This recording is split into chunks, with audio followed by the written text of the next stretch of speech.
All right, if you got your Bibles, you can go ahead and open up to Mark chapter 14. Mark chapter 14 is where we're going to be this morning. We will go through chapter 14 this morning, and then on Good Friday, we'll go through chapter 15, and then on Sunday, we get to experience the finale of Mark as we celebrate the resurrection on Easter Sunday. Now, we got our kiddos in the room. I'm going to admit, these kind of freaked me out because I saw Debbie bring them up, and then all of a sudden, out of my peripheral vision, I saw like 15 waving, and then I thought everybody had them, and I felt left out. But I wasn't left out this time. Just personal trauma, probably talking through. Yeah, be quiet. We got our kids in here this morning. So kids, I'm going to give you the opportunity that I always wanted as a pastor's kid. Because I could never yell in church, because of course you're not supposed to yell in church, especially a Baptist church. But we're gonna make it biblical. What Debbie did whenever she came up here was she shouted Hosanna, which is what they did on Palm Sunday as Jesus entered into Jerusalem. So, all our kiddos and any adults that want to get this out of their system too. On 3, I want you to scream as loud as you can. Adults, this is your time to cover your ears. I want you to scream Hosanna. Are we ready? I don't know if you're ready. Are we ready? Okay. 1, 2, 3. That's pretty good. Now, every time you amen, I expect it to be that loud. I heard Mike.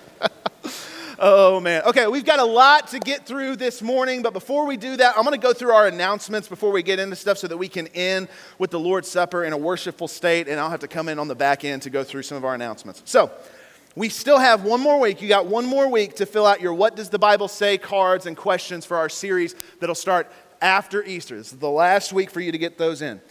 On Friday at 6 p.m. in here, we're going to have our Good Friday service. So make plans to be there. We'll have childcare available for your kiddos so that you don't have to be concerned about that. But that'll happen Friday night at 6. And then on Easter, we've got 2 services. At what time?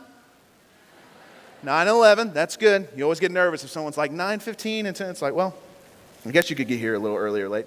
On that day, as we have those 2 services, we're going to do like we did last year, and we'll have free professional family photographs available in some of our rooms in the hallway, so you can come and then tell other people that as you invite them that that's going to be the thing that we do to just give service and kind of a gift to all of our folks that show up on Sunday, and especially our guests.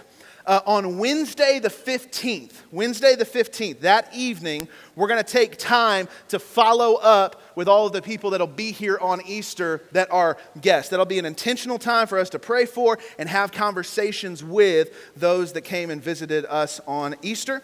And then last thing for this morning, we have had a lot of different kind of construction and things going on throughout the campus. 2 things I want to make you aware of.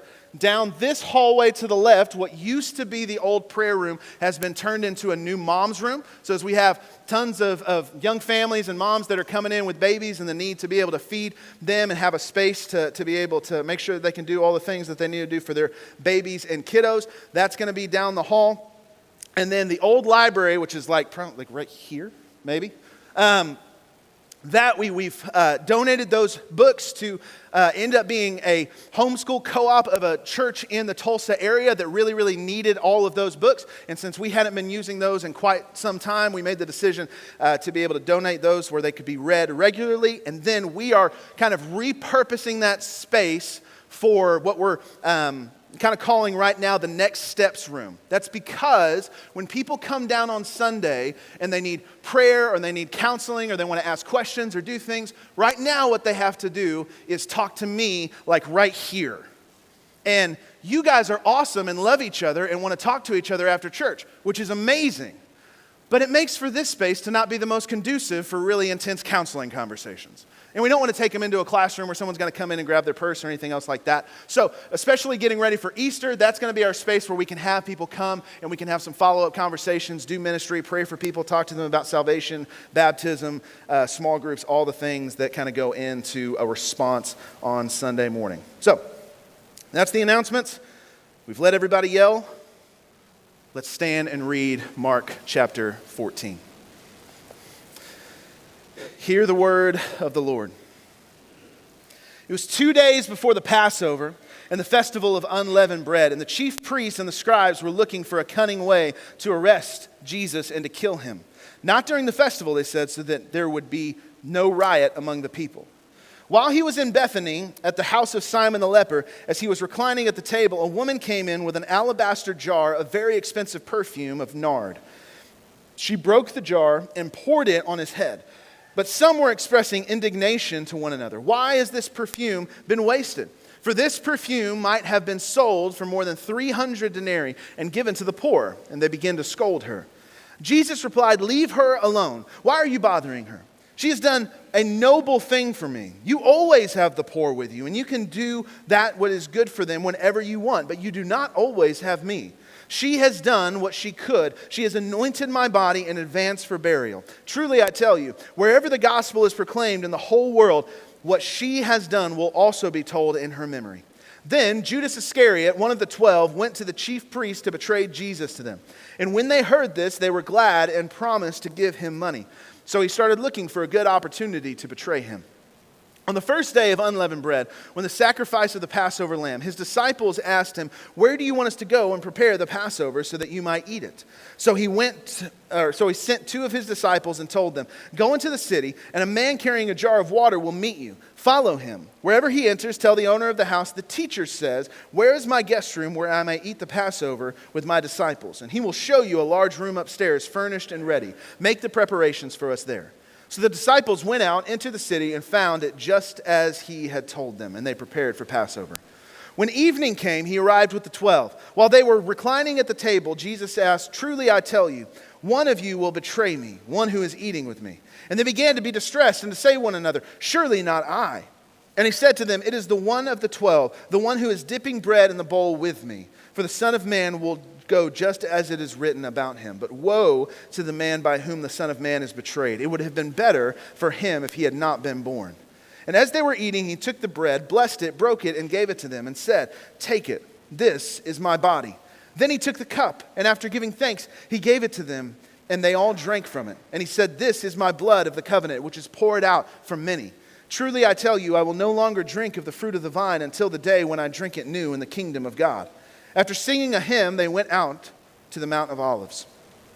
Then Jesus said to them, "All of you will fall away, because it is written, 'I will strike the shepherd and the sheep will be scattered.' But after I have risen, I will go ahead out of you to Galilee." And Peter told him, "Even if everyone falls away, I will not."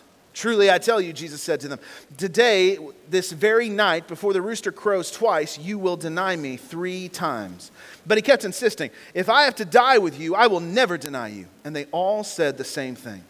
Then they came to the place named Gethsemane, and he told his disciples, "Sit here while I pray." He took Peter, James, and John with him, and they began deeply distressed and troubled. And he said to them, "I am deeply grieved to the point of death. Remain here and stay awake."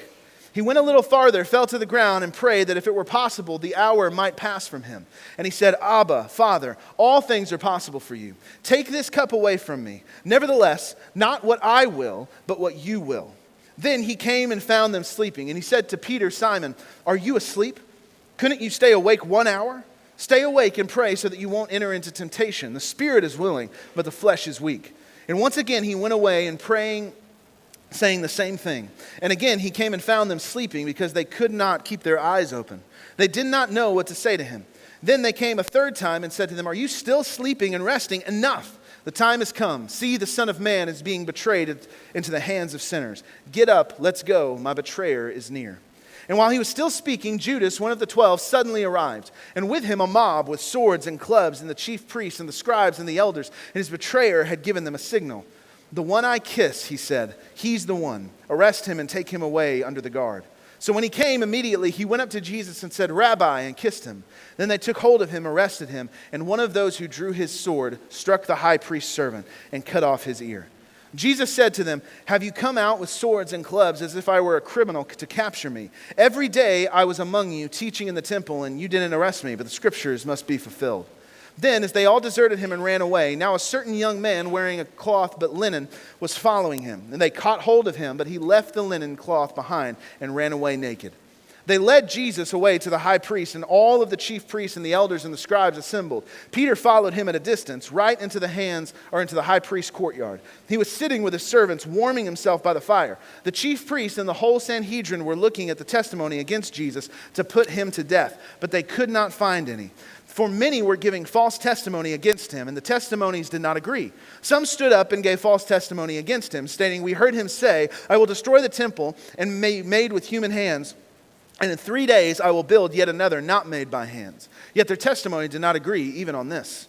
Then the high priest stood up before all of them and questioned Jesus, "Don't you have an answer to what these men are testifying against you?" But he kept silent and did not answer. Again, the high priest questioned him, "Are you the Messiah, the Son of the Blessed One?" "I am," Jesus said, "and you will see the Son of Man seated at the right hand of power and coming with the clouds of heaven." Then the high priest tore his robes and said, "Why do we still need witnesses? You have heard the blasphemy. What is your decision?" And they all condemned him as deserving death. Then they began to spit on him and blindfold him and beat him, saying, "Prophesy." The temple servants also took him and slapped him. While Peter was in the courtyard below, one of the high priest's maidservants came. And when she saw Peter warming himself, she looked at him and said, "You were also with Jesus, the man from Nazareth." But he denied it. "I don't know or understand what you're talking about." Then he went out to the entryway and a rooster crowed. Then the maidservant saw him again, and she began to tell those standing nearby, "This man is one of them." But again he denied it. After a little while, standing there, he said to Peter again, "You certainly are one of them, since you are also Galilean." Then he started to curse and swear, "I don't know this man that you're talking about." And immediately a rooster crowed a second time. And Peter remembered when Jesus had spoken the word to him, "Before the rooster crows twice, you will deny me 3 times." And he broke down and wept. May God add his blessing to the reading of his word. You guys have a seat. All right, there's lots of stuff to get into this morning, lots of stuff to roll through, lots of incredible things. So we are going to go as quick of a pace as we can go, paying special attention, again, to kind of the main ideas that pop up in these portions of Mark chapter 14. The first thing that happens is one of the more known stories of service to Christ as he comes into Simon the leper's house, and this woman comes and she brings what would essentially be one of the most expensive kinds of perfume that you could get at that time. And what she does is she comes in and she brings it and she breaks it and she pours it and anoints Jesus with this perfume. And all of the disciples, being incredibly rational human beings, say to themselves, "What is she doing? Why are we doing this? Do we not know how much this could have sold for if she just would have given it as an offering to us in our ministry? Think of all of the things we could do. Think of all of the poor we could have fed if we would have just taken this and not wasted it as she did." And Jesus chastises them for this and says, "You've always got the poor with you. You've always got opportunity to minister. There will always be more time to do the things you're talking about. But there's only so much time that you have here with me now. What she has done is a good thing." And then says this incredible thing that is true even to this day, because we're talking about it. It says every time that the gospel is going to be declared and presented, people are also going to talk about what she did right here. And her act of service, bringing probably the most valuable thing that she had and giving it and using it for Jesus and for his worship. And then interestingly, after this is when it gives us the note that Judas had decided then to betray Jesus. So what do we get out of just these first couple of verses? One, when it's for true worship of Jesus, nothing is wasted. When it's for true worship of Jesus, nothing is wasted. That was the big accusation, that she has just wasted this incredibly valuable thing. And Jesus says, no, not for what she used it for. For what she has used it for is of immense value. And then second, as Jesus says, because of what she's done, because of this moment of faithfulness here, that it's going to be remembered all into the future as people talk about the gospel and the kingdom. And this is one of the more encouraging things, I think. Friend, you don't know the impact of your faithfulness. You don't know the impact of your faithfulness. She brought this thing, she gave it to Jesus, she used it, and all she wanted to do in that moment was just show the Lord her devotion to him. And she did. And then 2,000 some odd years later, we're still talking about it as an example to follow of bringing all that we have for the King. You do not know the impact of your faithfulness. You might only be able to see the immediate and not the seeds that you've planted and the fruit that'll be taking place and blooming for years and years to come. And then lastly, whenever we look at this and just see the timing of when it tells us what's happening with Judas. This is a little bit more looking into some things and kind of having to take some more general principles from the rest of the Gospels. But everything we know about Judas and can kind of rightly assume about Judas, he was one of these that really, really wanted the Messiah to be this political powerhouse. He was wanting Jesus to come in because of how they had been living under the occupation of the Roman Empire. And what he wanted was for Jesus to lead the revolution, to do what the Maccabean revolution had done some years earlier. That in doing that, he might free the people from underneath the thumb of Caesar, and that they might do what they did at the Maccabean revolution. It's why Judas is one of those that's so focused on a lot of the monetary things. And there's personal greed that's coming out of this, and there's also from all the cultural understanding that we can get, he was very devoted to this idea that Jesus was just wasting time and not taking the opportunity to do what he should do. It's one of the reasons I think he gets so frustrated, or why it falls in the text, that this is the point that it tells us that Judas has decided that it's time to betray Jesus. When Jesus takes what could have been a great financial benefit to the ministry as a whole to be used for all kinds of things, feeding the poor, or maybe, I'm thinking in Judas's mind, like this is time. It's time to start ramping up and to go to war against Rome. And Jesus says, no, what she did was great. What she did was awesome. Yeah, she wasted $300 or denarii of perfume, but when it's used to worship me, it's not wasteful. And again, Jesus is beginning to show, even talking about the fact that he had been now already pre-anointed for his burial. I think Judas is really starting to figure out Jesus has no intention of going to war against Caesar. Not in the way that he thinks that they are. And so, as a principle, being obsessed with the temporary at the expense of the eternal will cost you more than you know. Being obsessed, not concerned. We need to be concerned with the temporary. We have things we need to do. We have things we need to be aware of. We have responsibilities to fulfill. We have jobs to be accomplished. But to be obsessed with the temporary at the expense of an eternal mindset of what is ultimately the end goal will cost you more than you know. I don't think Judas had any idea how far this road was going to take him. Next, we move into the preparation for Passover. And as Jesus tells the disciples who are like, well, where are we going to go for Passover? Where are we going to be able to go and to celebrate this as it has come to that time in our calendar? And he says, you're going to go, much like it was whenever he was coming into the city and say, you're going to find a colt, go bring him, and say the Lord has need of him. He says, you're going to find a guy, he's going to have water, follow him to his house, which is creepy unless Jesus tells you to do it. Follow him to his house and say, the teacher has need for this, where are we supposed to celebrate? And they go and they find the guy, and he does. Jesus provides for his plans. Jesus provides for his plans. When Jesus has a plan, whenever he's ready to put something into motion, he is the one who provides for it. It's great, like at none of these points where you would expect, it might even be reasonable for Jesus to just delegate and say, hey, I need a colt, go get one, go find one. Any of them, just go find one, buy one, do whatever you need. But in those moments, what he does is give these super specific commands. You're going to go, and you're going to find this guy in this place. He's going to say this, you're going to say this, and that's how we are going to provide for this part of the plan. I don't know about you, but that's remarkably encouraging. It would be terrifying for Jesus to give this direction and then to think, I guess I've got to produce the results of this thing. I've got to be the one to be able to provide for this thing that he has planned. But that's not the way it works in the economy of the kingdom. After this, we get the explanation of the betrayal of one of the 12. So they're reclining, they're getting ready to take the Lord's Supper.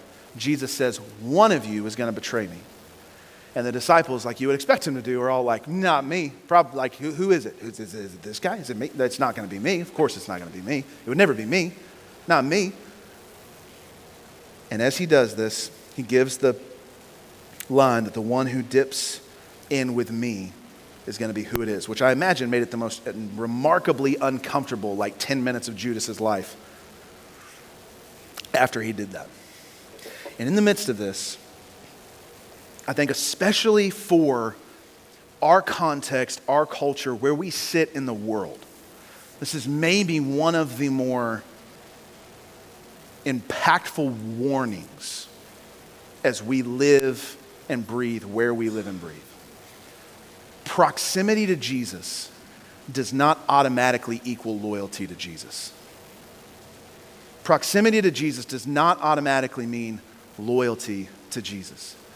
Judas was with him for 3 years and heard all the sermons and saw all the miracles and was part of all of the things that Jesus had done. All of it. At our deepest, I think all of us have probably articulated either verbally or just internally at some point, like, man, my faith would be immovable if I could have had the experience of those disciples. If I could have walked and lived with Jesus for 3 years and heard the Sermon on the Mount like 15 or 25 times, and then had seen the feeding of the 5,000s and the raising of Lazarus and the raising of the girl and the healing of the leper and all, if I could have seen all of that things, how remarkable would my faith have been? And what Judas shows us, and what the rest of the biblical testimony shows us, is that that guarantees you nothing. Proximity to Jesus, just being around it, does not mean that you are this loyal, following disciple and that he's your king. It's what happens with Judas in this moment and in this time. It's the idea and the temptation for us and kind of where we are is that, well, yeah, of course I'm a believer, I'm a Christian, because my grandparents were, or my parents were, or I went to church a lot, or I agree, I wasn't an atheist, and so by default that makes me a Christian. And the warning of Judas is that you could be as close as is possible and still be eons away from loyalty to him. Knowing the right answers, Judas did, being in the right place, Judas was, and having great relationships with people that were loyal, Judas did, does not transfer to your faith. It does not mean just because you are near that you are near. And that is especially a concern for where we live. So as just a diagnostic to continually ask yourself that question. Am I loyal to Jesus? Have I knelt before him as my king? Or do I just like everything that goes with it and that's around it?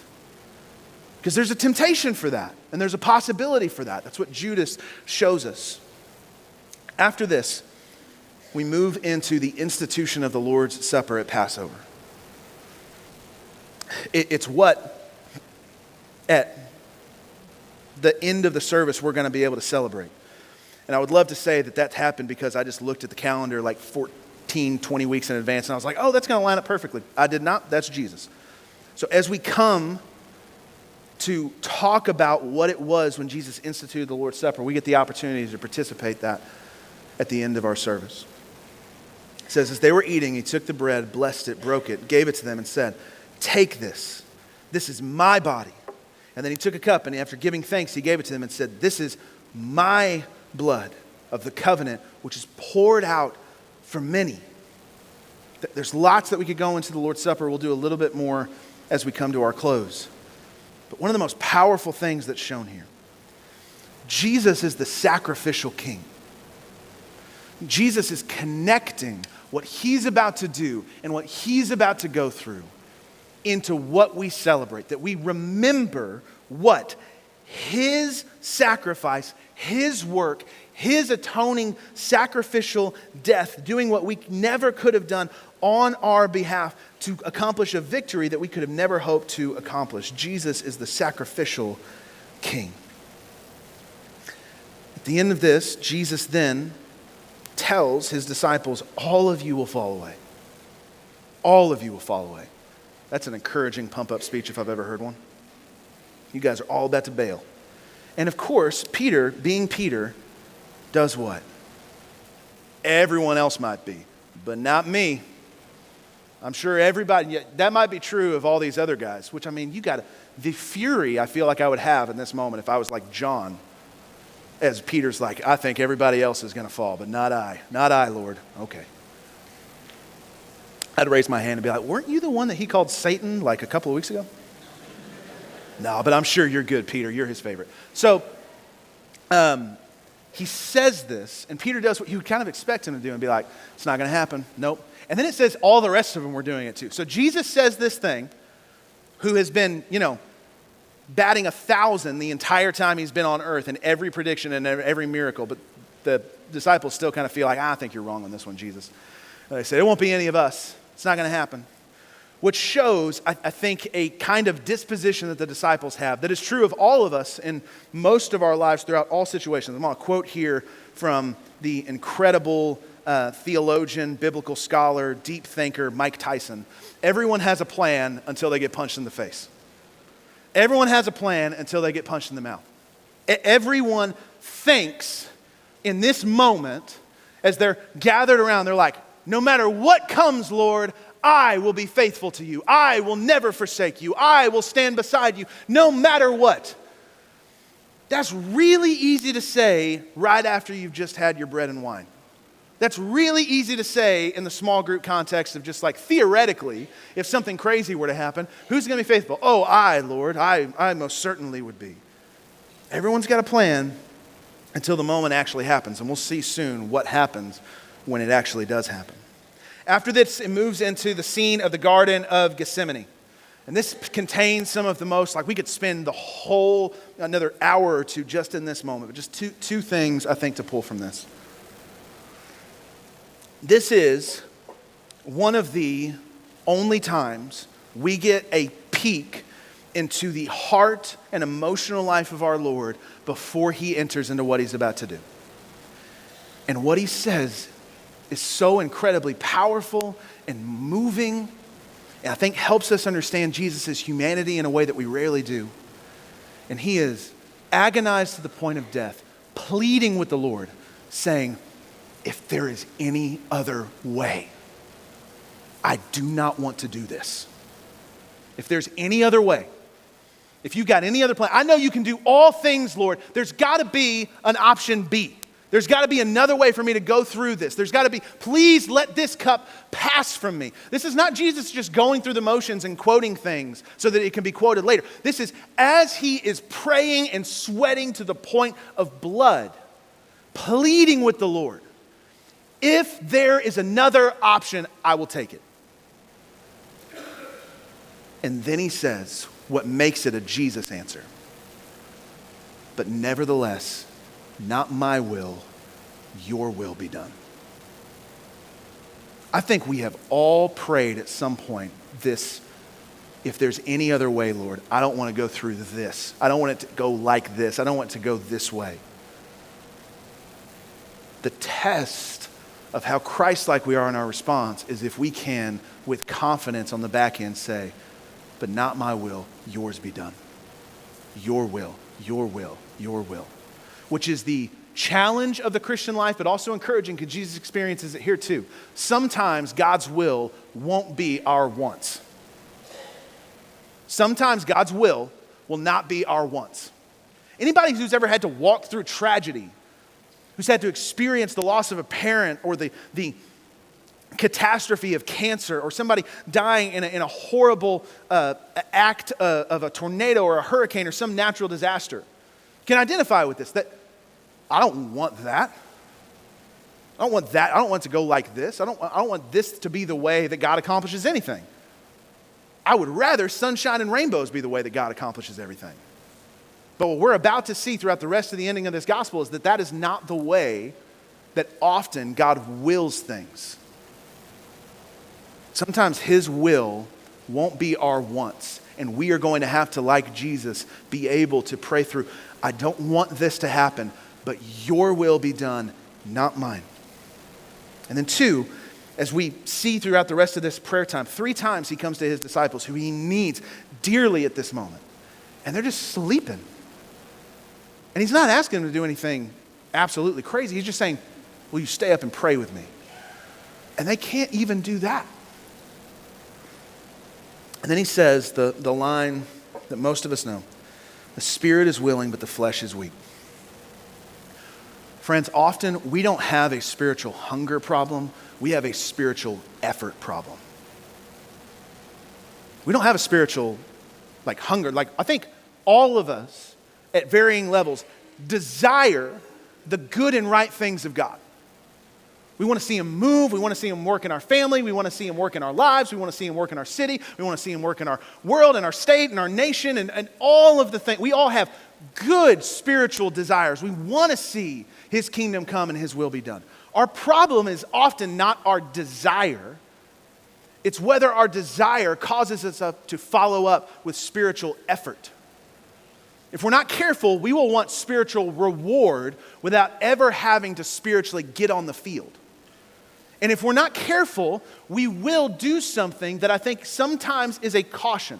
In our right declaration that the only one who can do anything is the Lord, if we're not careful in connecting that to biblical obedience, and that it's all him, and that even if you work like a dog and he provides fruit, it's all him, we will divorce that and almost sit back in our spiritual lazy boy and say, God's going to do it all anyway, so what do I have to add to the equation? And the only problem with that is not the way anybody responds in the text. It's all Jesus. And then those disciples work their tail off to be obedient and to be faithful and to get to experience the joy of being on the winning team. We do not have a spiritual hunger problem. We have a spiritual effort problem. After this, Jesus says his betrayers are near, and they are. And just like he said, all of them leave. At his greatest moment of need, Jesus is abandoned by his closest friends.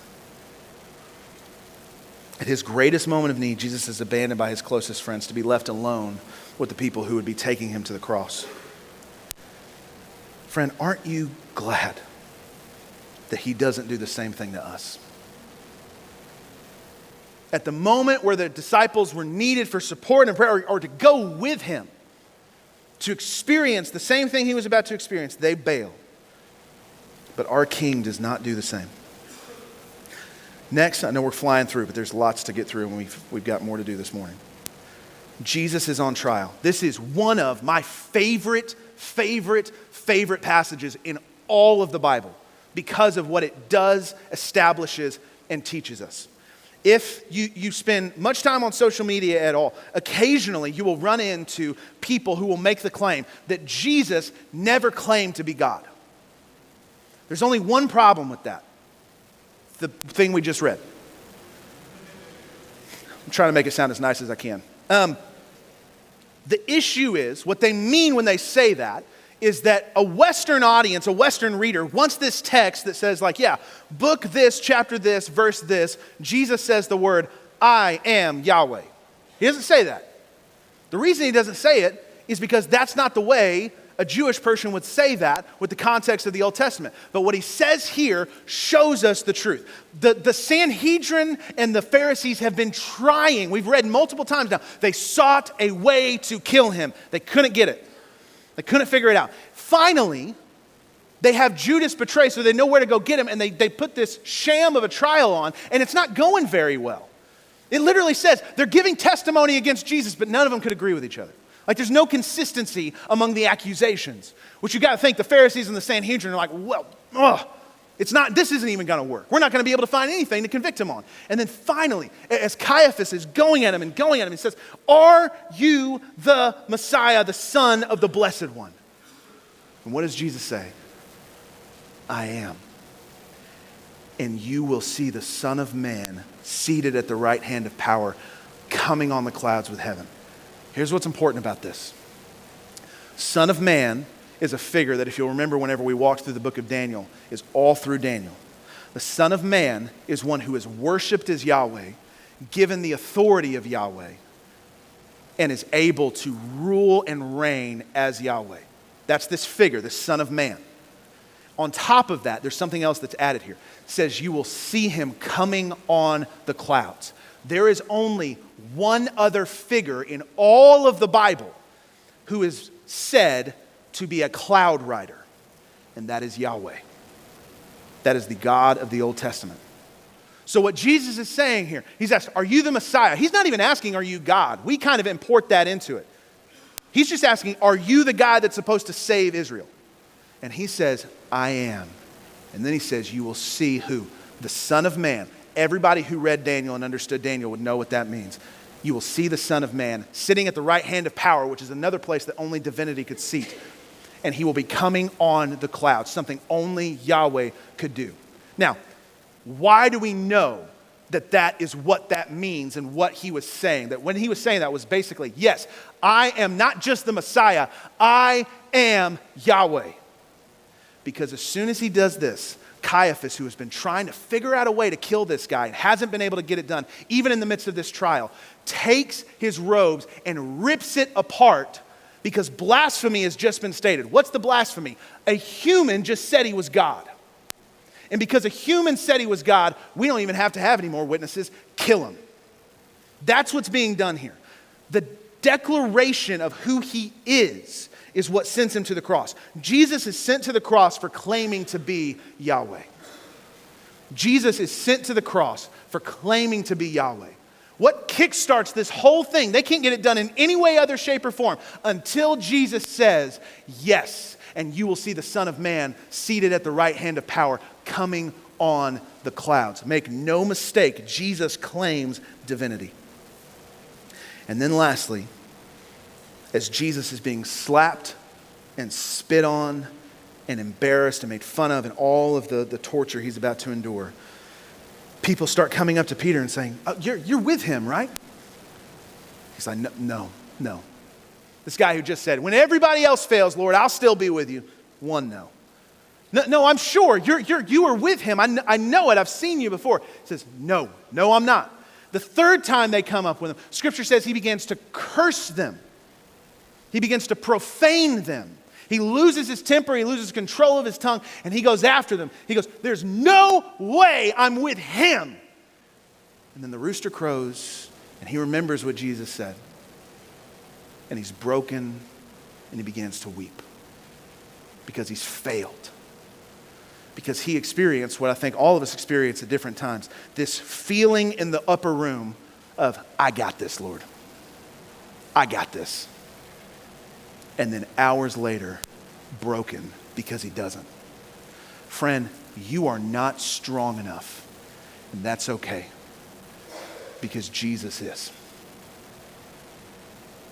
The expectation for you in the biblical text is not to wear the cape and put the S on your chest and be Superman.